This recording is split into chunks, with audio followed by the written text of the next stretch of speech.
তুলা রাশির জাতক জাতিকাদের বলছি, আপনারা তো ভারসাম্য ভালোবাসেন, তাই না? সব কিছু মেপে চেপে হিসেব করে কাউকে কষ্ট না দিয়ে এইভাবেই জীবন চালাতে জানেন। কিন্তু আজ একটু খারাপ খবর দিয়ে শুরু করি।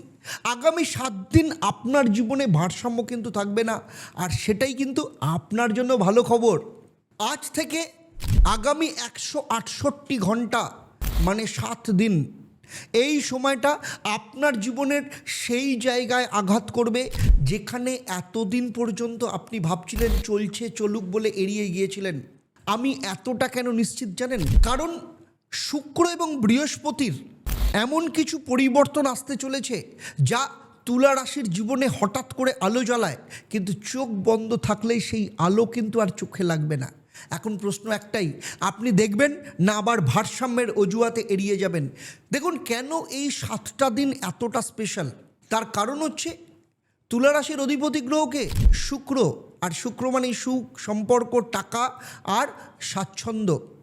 এই মুহূর্তে শুক্র এবং শনি একসাথে কিন্তু ট্রানজিট করছে এবং দুজনেই কিন্তু পরস্পরের কিন্তু বন্ধু, এবং এই যোগকে মহা সৌভাগ্য যোগও বলা হয়। এখন মজার ব্যাপারটা হচ্ছে, আপনি কি খেয়াল করেছেন আপনাদের কখনো কখনো বাঁচক কাঁপছে? পুরনো বন্ধুর হঠাৎ কোনো মেসেজ আপনার কাছে আসছে, অথবা এমন কোনো ভাবনা আসছে যেটা হয়তো আপনি নিজেই বুঝতে পারছেন না। দেখুন, এগুলো কাকতালীয় নয়, এগুলো হচ্ছে সংকেত। কিন্তু সমস্যা একটাই, তুলা রাশি সংকেত পেলেও সিদ্ধান্ত নিতে দেরি করে, আর এই ভিডিওটা সেই দেরিটা ভাঙার জন্য।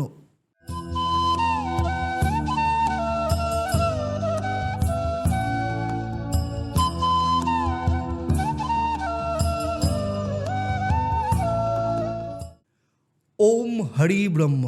নমস্কার, আমি জ্যোতিষগুরু আচার্য দেবদত্ত। শুধু পশ্চিমবঙ্গ বা ভারতবর্ষ নয়, সারা পৃথিবী জুড়ে রয়েছে 1.5 লক্ষের ওপর সন্তুষ্ট ক্লায়েন্ট, এবং সেই সাথে 28 বছরের প্রফেশনাল এক্সপিরিয়েন্স থেকে আমি আজ এমন কিছু বিষয় নিয়ে আলোচনা করব যা আপনাদের জীবনের নতুন মোড় ঘুরিয়ে দিতে পারে।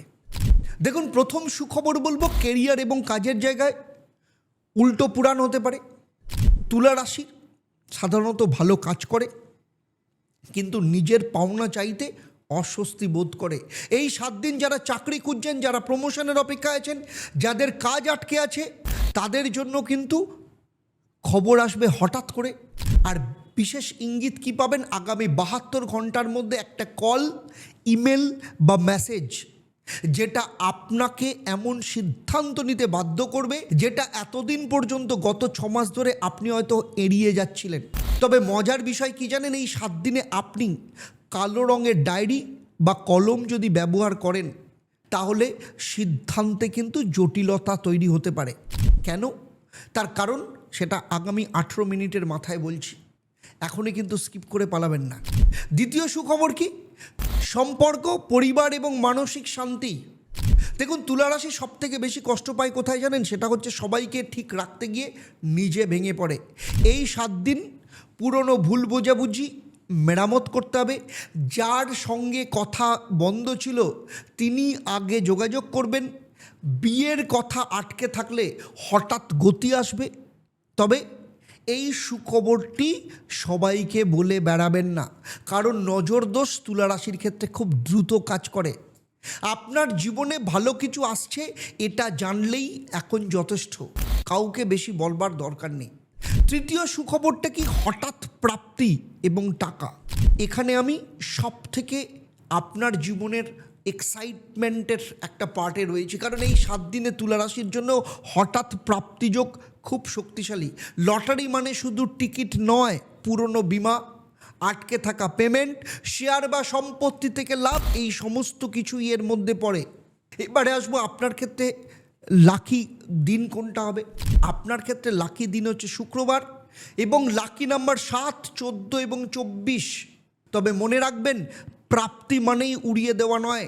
শুক্র আনন্দ দেয়, কিন্তু দায়িত্ব চাইলে তবেই কিন্তু ধরে রাখে।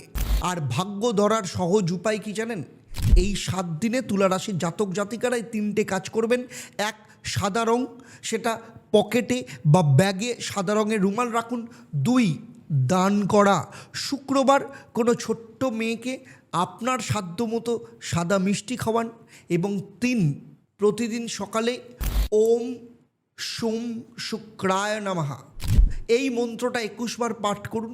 দেখুন, এগুলো ম্যাজিক্যাল নয়, এগুলো আপনার মনকে প্রস্তুত করবে।